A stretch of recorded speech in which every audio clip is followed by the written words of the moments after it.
在中国古代，虽然女性受教育的机会不多，但是公主、后妃和一些贵族女性还是有机会受到很好的教育，用一支纤纤玉笔记录下她们的喜怒哀乐的。一些女子拥有了比男性更丰富的精神世界，并且成为了名留后世的女诗人。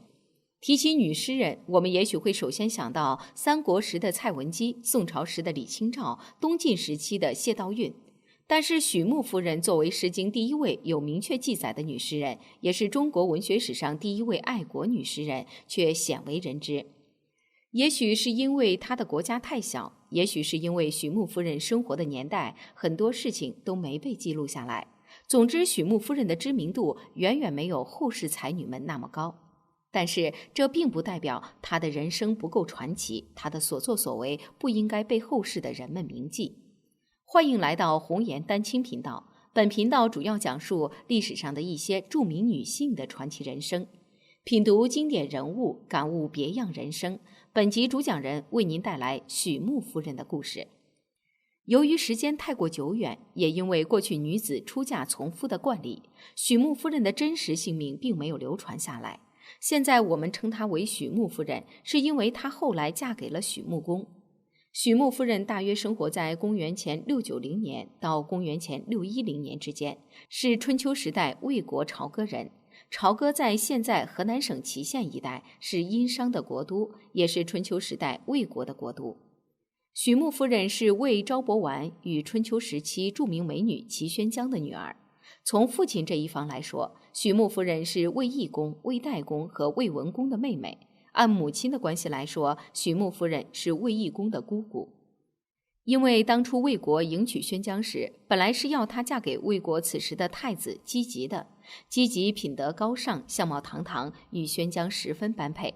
但是姬吉的父亲魏宣公是一个有名的老色狼，在儿子迎亲的过程中，他看到了宣姜的美貌，于是就一面派儿子出使宋国，一面在迎亲的齐河边修建了一座华丽的宫殿，给宫殿起名叫做新台，把宣姜骗入新房。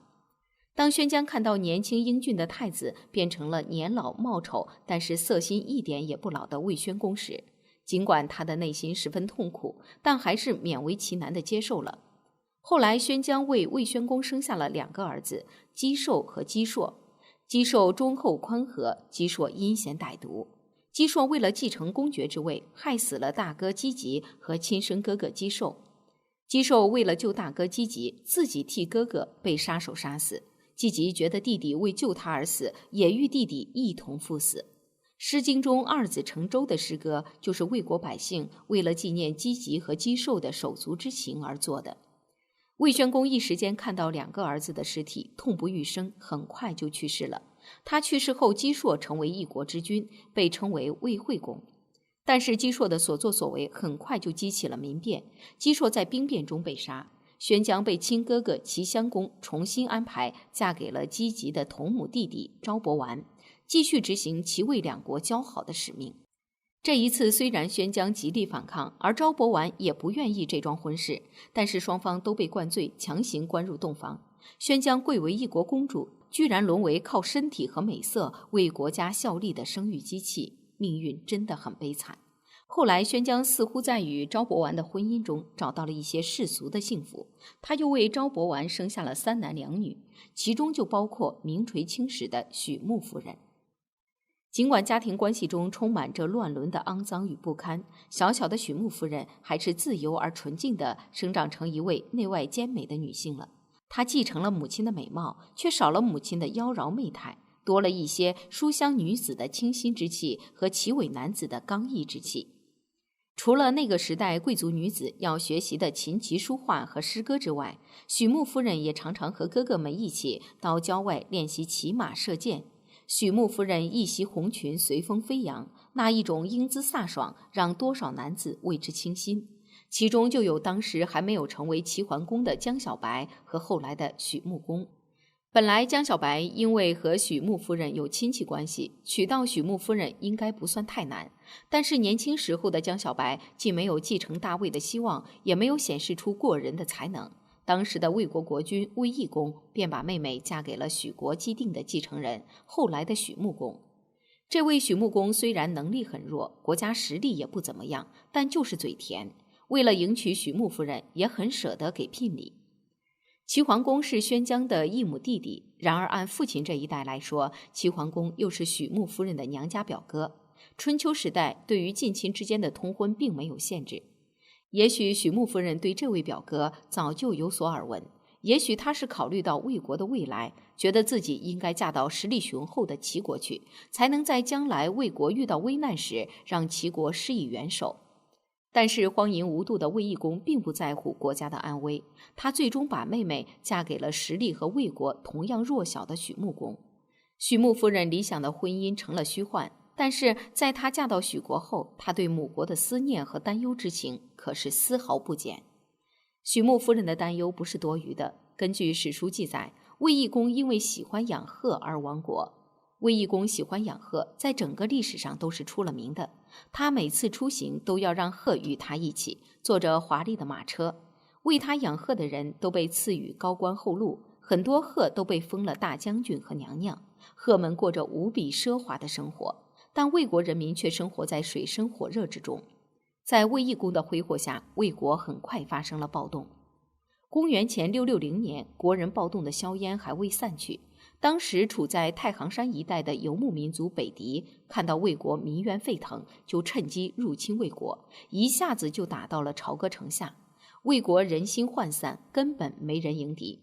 卫懿公迫于无奈，只好杀掉了他的鹤，士兵们才答应出战。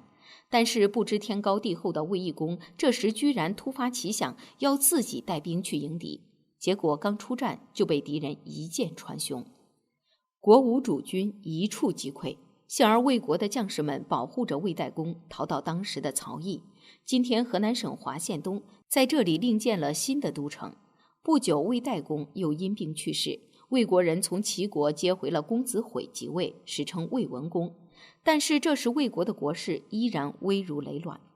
许穆夫人从出嫁那一日开始就无比思念她的乡国。身在异国的她，虽然不能回到家乡，却无时无刻不在为祖国的命运担忧。身在他国的许穆夫人在短暂的悲伤之后，便毅然决然地走上了回国救亡的道路。她也曾经向自己的丈夫许穆公为魏国求援，但是胆小如鼠的许穆公不但自己不派兵救援，甚至在知道许穆夫人带着陪嫁来的姬姓姐妹走上了载池救国的道路时，还派多位文武大臣去拦截许穆夫人，阻止她回国。面对这样的情况，许穆夫人愤而写下了传颂千古的爱国诗篇《载池》。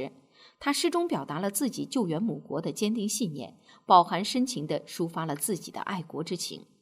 许国的大臣们被许穆夫人的爱国之心感动，最终还是让许穆夫人回到了魏国。回到魏国的许穆夫人带回了很多赈济百姓的物资，还组织起一支4000人的军队，一边重新安家，一边练兵退敌。百姓们也被唤起了救国的信心。许穆夫人积极呼吁大国来救魏国。当许穆夫人回到魏国时，她奔赴国难的壮举和炙热的爱国诗篇已经在其他诸侯国中传开了。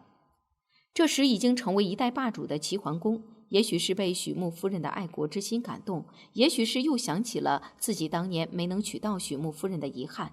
总之，齐桓公放下了年轻时与卫懿公之间的不快，不但出兵援助魏国，还带来了牲畜和各种建筑材料，帮助魏国重新定都楚丘。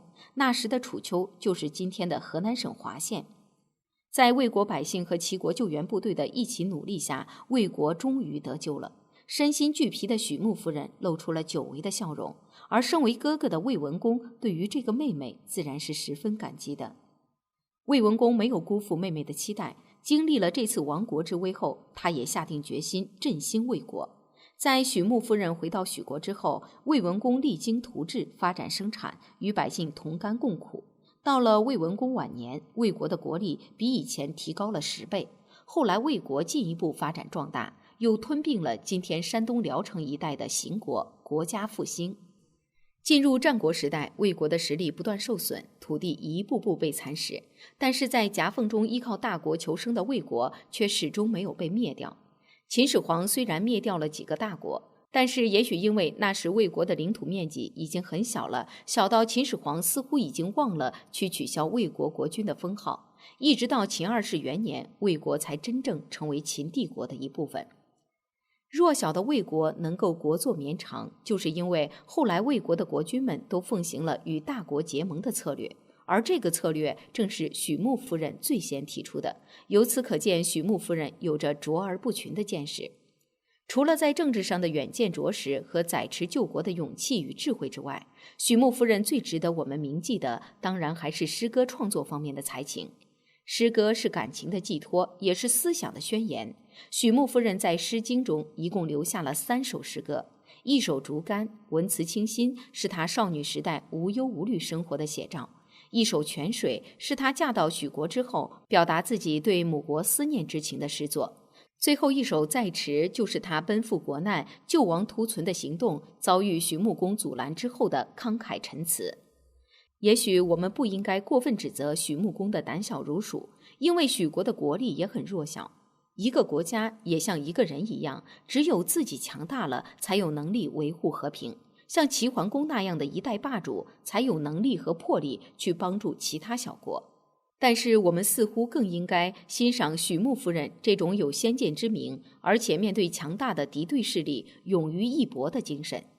时代的洪流很多人都无力改变，但是那些站在洪流之上的英雄和巾帼红颜们，仍然让我们看到了人性的光辉。